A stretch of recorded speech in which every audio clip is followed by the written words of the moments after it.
ভারী বৃষ্টির জেরে বীরভূম জেলা জুড়ে বন্যা পরিস্থিতি বেশ কয়েকটি গ্রামে। এছাড়াও বিভিন্ন নদীর জলস্তর বেড়ে যাওয়ায় বহু ব্রিজ ভেঙেছে, পাশাপাশি ভেঙেছে একের পর এক ফেরিঘাট। এমনকি কোপাই নদীর জলস্তর বেড়ে কঙ্কালীতলা মন্দির চত্বর জলমগ্ন হয়ে যাওয়ায় শুক্রবারই কঙ্কালীতলা মন্দিরে বন্ধ করা হয়েছিল পুণ্যার্থীদের প্রবেশ। জলে ডুবেছিল বোলপুর রেল স্টেশনের একাংশ। এরই মধ্যে দ্বারকা নদীর জলস্তর বেড়ে যাওয়ায় এবার ডুবল তারাপীঠের মহাশ্মশান। প্রতি অমাবস্যায় এই তারাপীঠ মহাশ্মশান চত্বরে হয় হোমযজ্ঞ, কিন্তু অমাবস্যা তিথি থাকলেও এই পরিস্থিতিতে যজ্ঞ করা সম্ভব নয় বলে জানিয়েছেন সাধু সন্তরা। শ্মশান চত্বরে বন্যা পরিস্থিতির কারণে ডুবেছে সাধু সন্তদের বসার ছাউনি। এমনকি সাধুদের বসবাসের জন্য যে ঘরগুলি করে দেওয়া হয়েছিল তারা সিঁড়ি পর্যন্ত উঠেছে জল। সাধুদের আশঙ্কা আর একটু বৃষ্টি হলেই তাদের ঘরও ডুবে যাবে।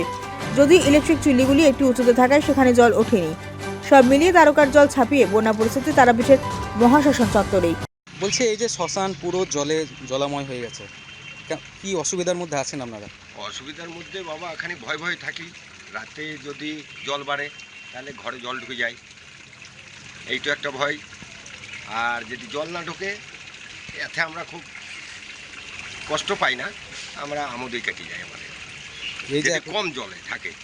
আপনারা যে এই বাড়িতে এখন আছেন, জল ঢুকেছে কি? না, জল ঢোকেনি, তবে এই নিচে পর্যন্ত সিঁড়ি পর্যন্ত জল উঠেছে। কি মনে করছেন আর একটু বৃষ্টিপাত হলেই কি জল উঠতে পারে? উঠতে পারে। তখন কি সমস্যার মধ্যে হয়? সমস্যার মধ্যে এখান থেকে বেরিয়ে চলে যেতে হয়। কি নাম আপনার? আমার নাম রামপ্রসাদ বাবা।